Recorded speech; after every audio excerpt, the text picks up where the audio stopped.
Did you put on record today? You did. Yes, I did press record. Ocean FM's Ocean Drive. And it's time for this. With Eclipse Dine-In Cinemas Bundoran. Now serving pizza, hot dogs, ice cream and more. To your seat. Find out more at Eclipse. Every time I hear that jingle, I get hungry for a pizza for some reason. Let's time to join our man at the movies. He's live from Eclipse Cinema in Bundoran. Very good afternoon and evening to you, Collie. Yeah, chap, that will put you off your food anytime.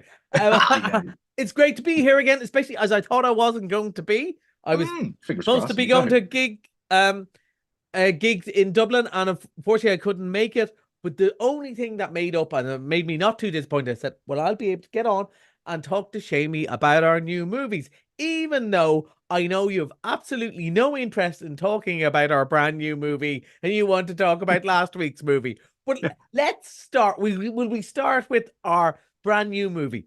Yes, it looks it's a bit of a horror, which I'm not a big thing, but it looks very good. I have to say. Yeah, it's a nice concept, even though it's maybe not a unique concept. It's kind of, we've had movies about imaginary friends before. There was a great one with the late Rick Mayall called Drop Dead Fred. That was a really cool hit about what happens when you grow up and the imaginary friend is still there. But this is one, the imaginary friend is still there and he's not happy he was left behind. Let's meet Chauncey. Hey kids, do you want a friend who will never leave your side? Introducing Chauncey the bear. He'll never leave you. Never, ever. It's nice to see you again, Alice. Jessica told me you've been spending time with a new friend.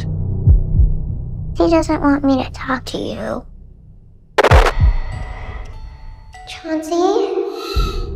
My favorite thing is his eyes. I can see anything I can imagine in them.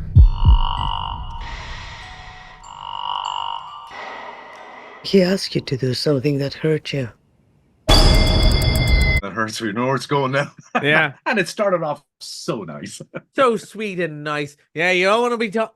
Look, Chauncey's not a real name anyway. How could you trust? I don't care if you're a stuffed bear. Chauncey's a stupid name. Apologies if it's somehow there's a Chauncey listening, but it's your own fault. So here's the thing. What people will see if they watch the video afterwards is they will see from the people who brought us Five Nights at Freddy and Megan. So both of these were kind of about animatronic dolls that were haunted. In this one, it kind of Chauncey takes the form of a stuffed teddy bear, but also other toys. And it is kind of going, oh, well, people like these movies. Let's make this one. Now, one thing I would say is this one's a bit more serious is the word I was searching for. I was going, can you really call haunted teddy bear movie serious? But it's the other two had a lot of camp humor in them. This one doesn't, kind of steers away from that. It has the cute kid that you like and goes, he's not your friend. He's not imaginary. He's not your friend. And everyone's, oh, monster in the shower. And it's fine. I think this is really aiming at that sort of 14 to 17-year-old audience. Friday, Saturday night, they'll stuff their face for popcorn, watch this and squeal without ever being really frightened because it's not really scary. It's not Exorcist scary. It's good, like a roller coaster scary. It's a bit of fun and, nobody will have any trouble sleeping after this if they're age appropriate to watch it.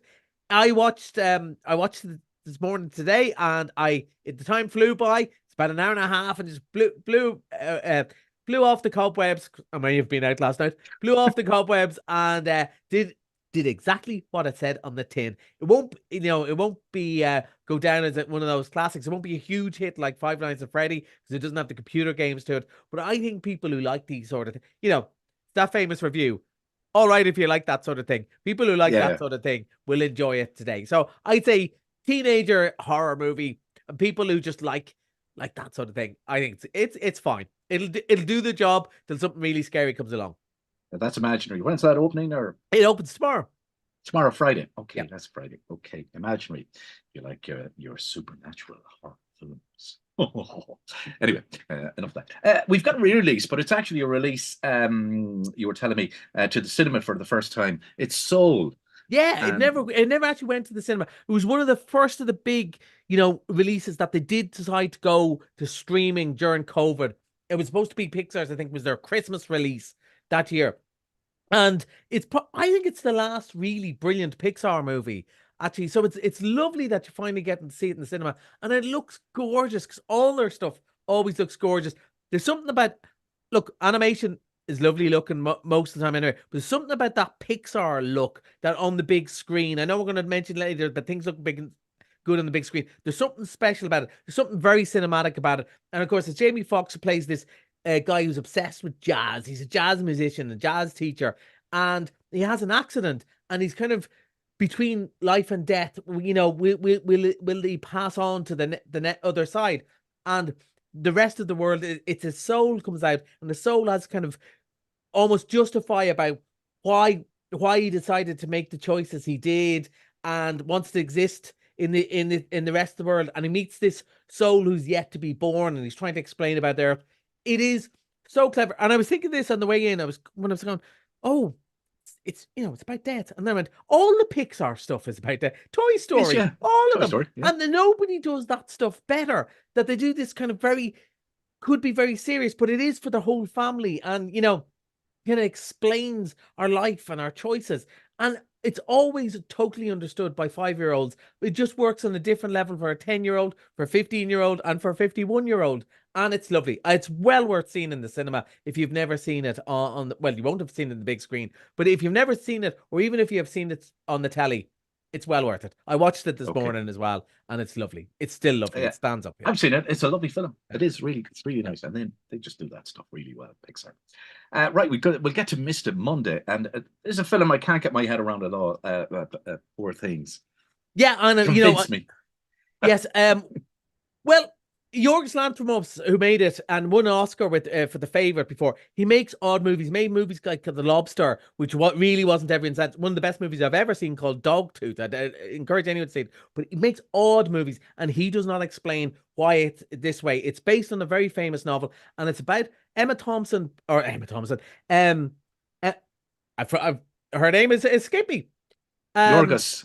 Emma Stone, my God. Yeah. Emma Stone. She's going to win the Oscar, I think, on Sunday night. Emma Stone plays this woman who, she's like a newborn baby, but she's an adult woman, and she's going through all the phases of life, starting from like stuffing your face to sexuality, everything about it. She experiences for the first time as an adult woman, and all of these characters around it in this mad world.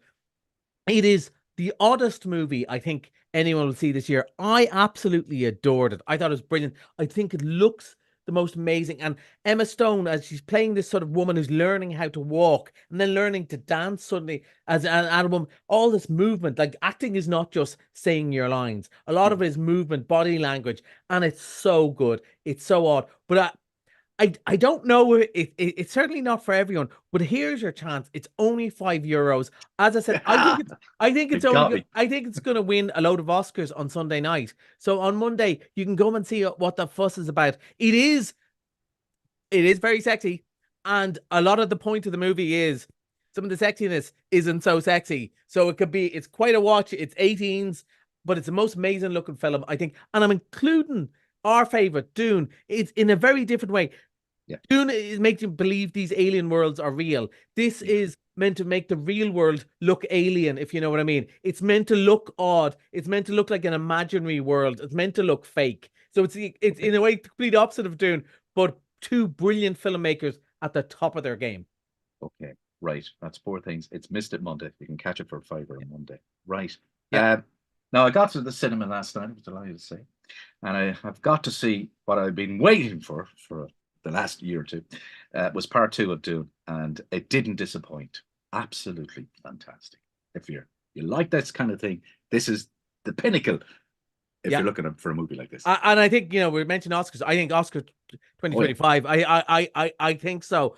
But it is, like we said it last week, you've now done 5 hours in that world, and it's not enough. Whereas usually an hour and 20 minutes, you're kind of looking at your watch for half the movies.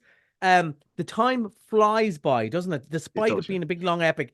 I love the fact, not unlike the previous movie we talked about, Poor Things, They don't explain everything. They say, make your own mind up. You're an adult. Is he good? Is he bad? I don't know. What do you think?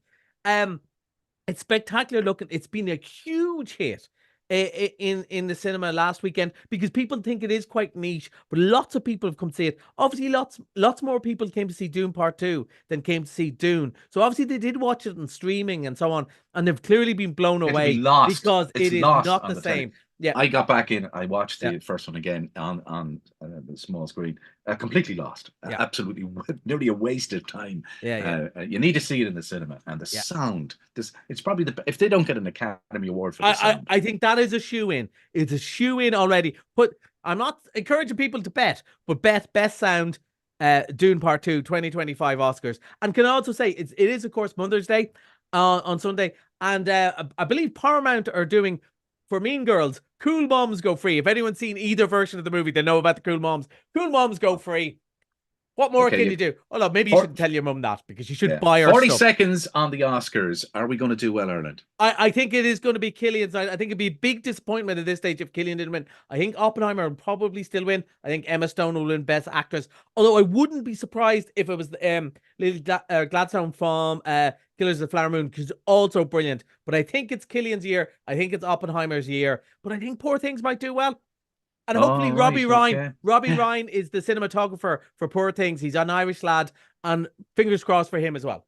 Okay, that's Collie on the movies. Till next Thursday. Enjoy the movies. Bye.